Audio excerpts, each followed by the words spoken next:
বিশ্ব চ্যাম্পিয়ন আর্জেন্টিনার শক্তিমত্তা নিয়ে সংশয় নেই আলজেরিয়ার কোচ ভ্লাদিমির পেটকোভিচের। প্রতিপক্ষ হিসেবে সম্মান জানালেও আর্জেন্টিনাকে আটকে দিয়ে অঘটন ঘটানোর জন্য প্রস্তুত তিনি। তার বিশ্বাস, নিজেদের সেরাটা উপহার দিতে পারলে প্রথম ম্যাচেই চমক দেখাতে পারে উত্তর আফ্রিকার দলটি।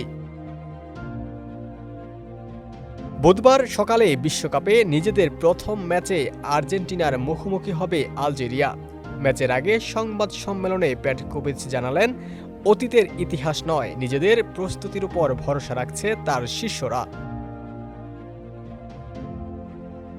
বিশ্ব ফুটবলের অন্যতম সেরা খেলোয়াড় মেসিকে আটকানোর বিশেষ পরিকল্পনা আছে কিনা এমন প্রশ্নের জবাবে আলজেরিয়ার কোচ জানান, তিনি কোনো খেলোয়াড়কে কেন্দ্র করে আলাদা কৌশল সাজানোর পক্ষপাতী নন। কোনো নির্দিষ্ট খেলোয়াড়কে আটকানোর জন্য আমি কখনো আলাদা পরিকল্পনা করিনি।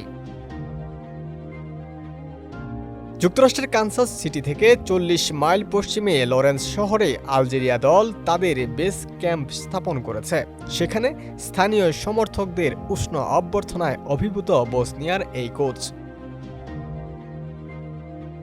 পেটকোভিচ বলেন, এটি সত্যিই দারুণ একটি অনুভূতি। শুধু আলজেরিয়ারাই নন, এই অঞ্চলের স্থানীয় মার্কিন বাসিন্দারাও আমাদের সমর্থন করছেন। আমরা মাঠের পারফরম্যান্স দিয়েই তাদের এই ভালোবাসার প্রতিদান দিতে চাই। ডেস্ক রিপোর্ট, সমকাল।